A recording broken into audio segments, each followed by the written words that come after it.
Hey there, Patreon contributors. Thanks for joining us for another spoiler talk. I want to say that right off the bat, I did get someone, I think it was my friend John. John was talking, I was talking to him over the weekend, and he said, I didn't get spoiler talk for the last book. And I was like, dude, it was like 130 pages and we told you the whole story. But that was my defense. And now we're back here for spoiler talk about a book that's 130 pages. Here's why I needed spoiler talk. I think maybe you're with me on this. I think it was about 25% of the way into the book I knew who the killer was. Oh, No? no, I knew who the killer wasn't. Ah. All I know is that we like she shows up, she's one of the parents, and her story is never addressed. Oh, yeah. And I Yeah. was like, it's totally this fucking lady. And maybe I wasn't 25%, maybe it was 30%, but I gotta tell you, it was well before the halfway point where I was like, this cat chick, she's the one. I don't That's know why, but she killed these goddamn kids. that's a good point because like you were saying in our regular review, John Kennelly got a lot of fleshing out. His wife had the whole like, now that our kid's gone, he's going to be a wife beater kind of thing going on. Paul and Daisy, Joe had the whole like, they were drifting apart and now blah blah blah kind of thing. And I honestly until she locks them in the weird silo thing or warehouse, I think I forgot about Kat altogether.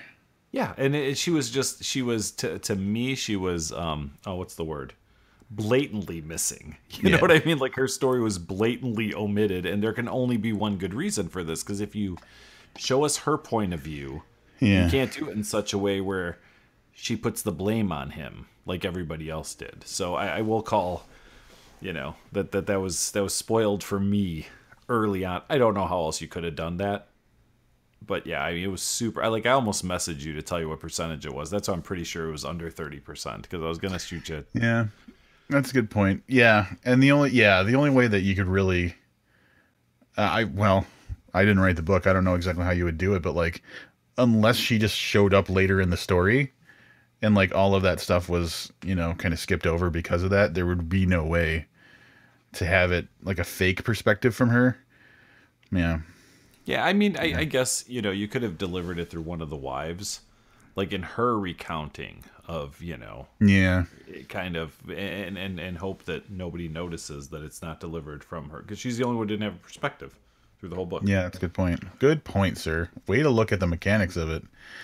Yeah, I definitely. I mean, you knew about Cat from the get go then, but all the way through, I was 100% sure it wasn't Thomas Scott. Like there was never a moment where I was like, well, maybe he actually did. No, Never. and that's I'm telling you, I read the synopsis last week and I was like, nope. Did he do it? Yeah. No, because you wouldn't ask if he did it. If he didn't, you know what I mean? Like it just Yeah. wouldn't be so. Yeah, he's like the we. I mean, I get it. I get the whole story. It's I'm gonna save this, I guess, for back over at the regular book, kind of my wrap up. But it's nothing really unexpected here, and I'm not saying that there needed to be something unexpected. This is probably exactly what Rob Hart wanted to deliver. This to me feels like what a James Patterson book is.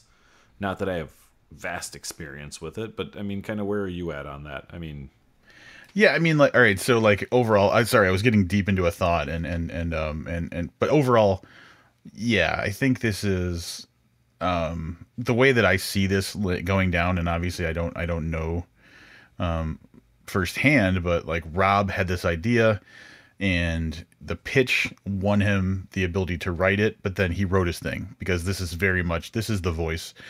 It's got moments where I'm like, either this was something that was nudged by the publishers or Patterson, but I'm guessing more the publishers.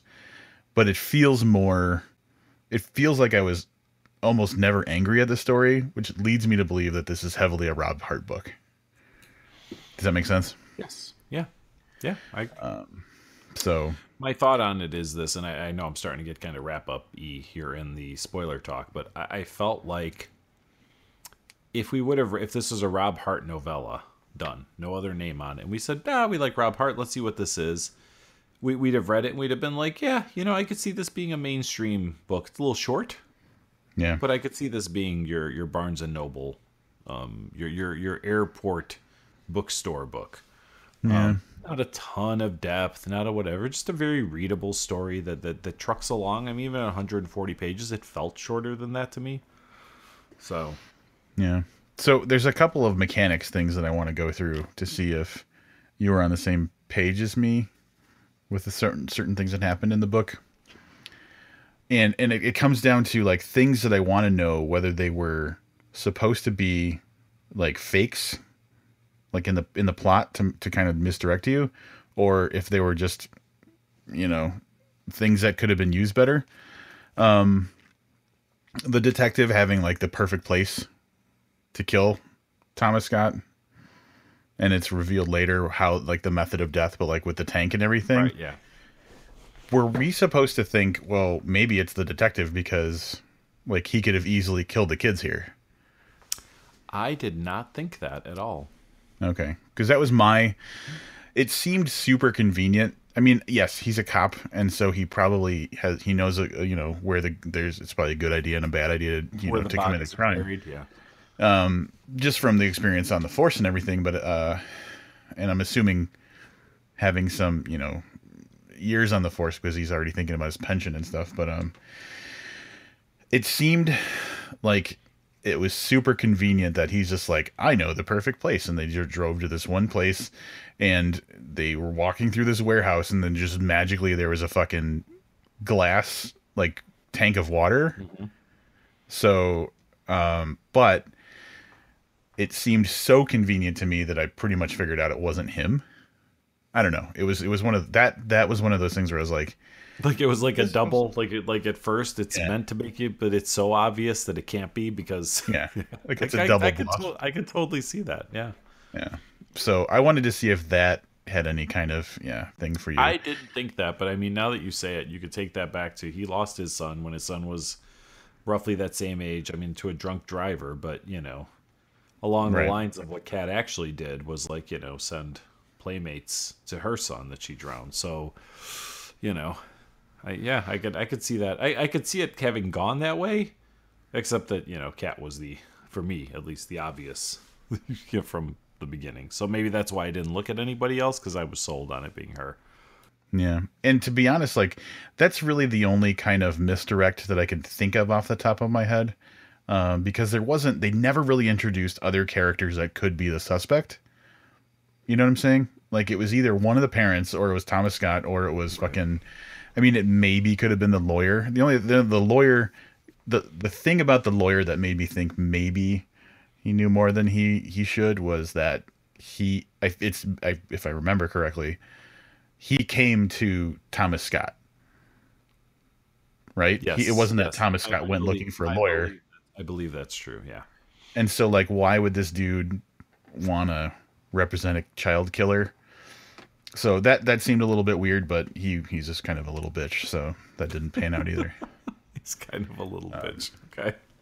So, but then that was our entire suspect pool was the detective, all the parents, Thomas Scott, or the lawyer, the most likely being the least likely being Thomas Scott, and then going down from there. Like I was pretty sure it was the detective just because I couldn't find a better suspect. We got the push on Thomas Scott though. Like all he owns is Disney movies. Yeah, but I just took him as like a simple-minded dude. Yeah, I did too. And what's Sling Blade? Yeah. Like Is the that Sling Blade guy, Billy Bob Thornton. Billy Bob Thornton? Yeah, Yeah. that's kind of how I pictured him with a less cool way of talking. Yeah, so that was an ineffective fake for me, was only owning animated movies. I didn't really like the explanation of why that animation is cleaner. Again, that's the OCD thing that I just think is being annoyingly fastidious. But Listen, I'm not saying Anyway. that it wasn't overdone. I'm just saying that's, you know. I'm definitely saying it was overdone. But anyway, so there you have it. And then what do you think? I guess we should just talk about the ending, because the ending was, in my opinion, like the perfect ending for this story, because he, through his entire story, has just been like this gentle, caring person who just wants this to be behind him. Mm-hmm. And even in the face of the fact that like they literally almost killed him, he's just like, hey, I see that you guys are in pain and I want you to feel better, so just be good people or whatever. Yeah, I mean, I don't know that it could have ended any differently. If he was like, I want them all put in the electric chair, that wouldn't have. He's like, I want to be able to drown all of them. Yeah, exactly. Give me the other kid. They still have That one would be kid. Oh, that would be great if they created a monster and then he became some guy obsessed with like drowning people. Yeah, maybe. Listen, maybe Scott Freer will. Maybe that's what it'll be. Yeah, Scott or Freer. I am. I got nothing else. Let's. You ready to go wrap this shit up? Yep. Thanks for joining us, Patreon contributors, and we'll see you soon for some more spoiler talk. We got some doozies coming up. Doozies. Doozies.